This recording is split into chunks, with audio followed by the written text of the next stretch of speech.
Hi, Ella and the ElleVate staff members. I hope that I have been helpful throughout this journey.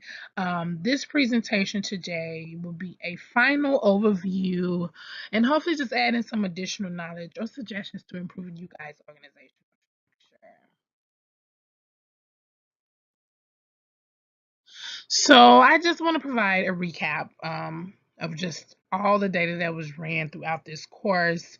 So listed here, we ran a two-way ANOVA was conducted that examined the effect of gender and staff member type and the impact it has on pre-training performance evaluation scores. As I mentioned earlier, you can see from the table above that there was a statistically significant difference in mean on the impact of pre-training performance evaluation scores between males and females, and also show staff members being significant. The ANCOVA, we did run an ANCOVA. Here you will see tested where we looked at pre-training scores by staff, type, gender, with experience being the covariant or the confounding variable. Shown here, experience level staff shows less than 0.05, which means rejection of the null hypothesis. So all three has a significant effect. Moving to the next slide here. Want to recap on repeated measure and the linear regression. So in this slide, I tested a potential under the repeated measure. I tested a potential confounding variable, which is gender, that could be present in this study, and also looked at least one trend based on demographic locations.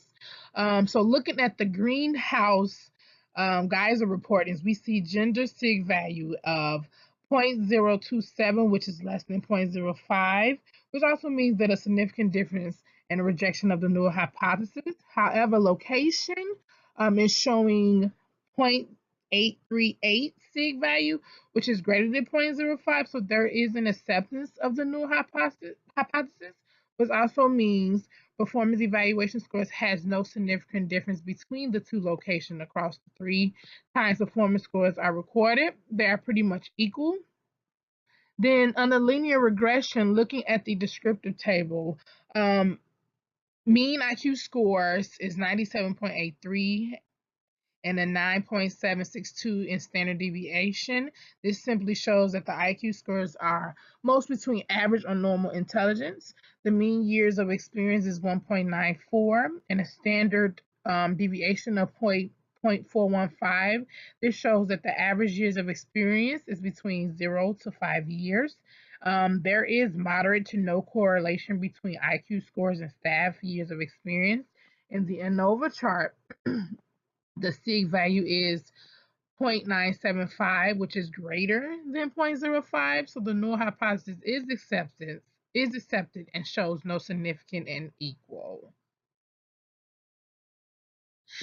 So just recapping on multiple regression and chi-square, looking at multiple regression, the correlation between the variables are showing negatives, which means that there is an inverse relationship between the three parameters tested, or is a contrary relationship between the three variables such that they move in opposite direction. It's not illustrated here on the screen, but I also found a negative correlation coefficient, which from assumption, it may mean that when the concentration increased, the response decreased and vice versa. Under the chi-square, a report was ran using the chi-square analysis on gender and staff member type to determine if women or men tend to meaningfully occupy any of the jobs families more than others. From the test data reported above, Pearson's chi-square value is 143.893. Likelihood ratio is 146.389, and linear by linear associate holds 108.253. Pearson and likelihood deviations are 2, and linear is 1. All three categories are showing rejected null hypothesis of 0.000.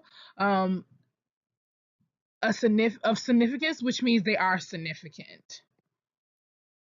So in this slide here, I just wanted to just show a snippet before moving to the next slide with the findings.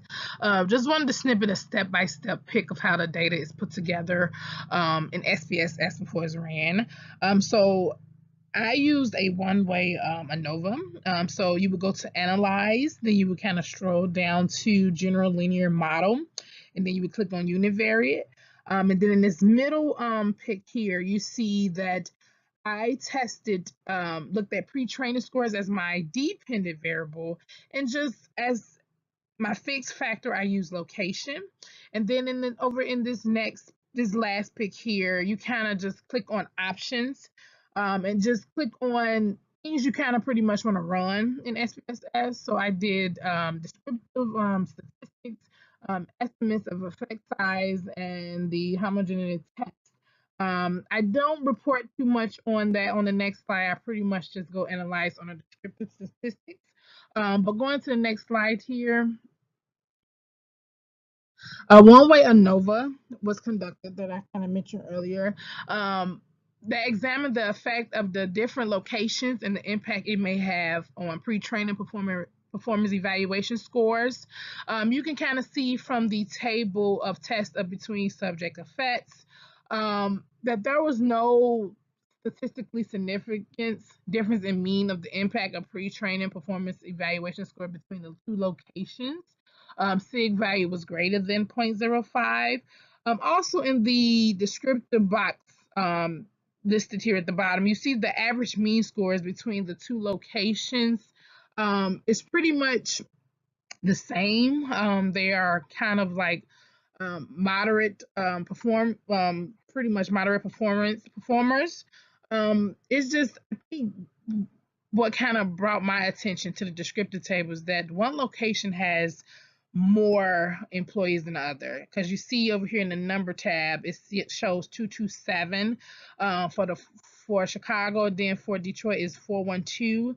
I guess that's something that I kind of feel that you guys kind of need to kind of reevaluate to make sure it's kind of like equal all across board regarding the level or the amount of staff members at each location.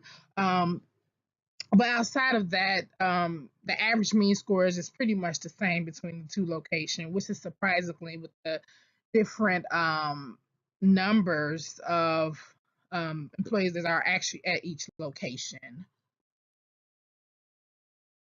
So for future research or an additional piece of data to potentially analyze for you guys later on, I don't know, to go more in detail, I think looking at ethnicity could help um, examine or look at the systematic process within the organizational structure. And ultimately looking at how promotions, compensation, etc., is applied. I also feel that running this data could uncover some interesting dynamics. Second listing here, this data could be helpful in allowing you guys to further analyze or identify any additional barriers to a diverse environment. With this data, a few different analyses could be conducted. You guys, first listed here, can do a standard multiple regression to explore the relationship between level of experience as a dependent variable with gender and ethnic groups as independent variables. You can also run a chi-square test analysis looking at categorical errors such as gender, education level, and possible ethnicity levels as well by just putting them into specific categories. Creating a diversity-friendly environment is so key in any organization, just any organization's success. You guys can gain an advantage in a competitive search for skilled talent with this type of diversity-friendly environment. So I thank you again for your attention. I do hope that I was able to just add additional insight to improve you guys' workforce. Good luck and well wishes.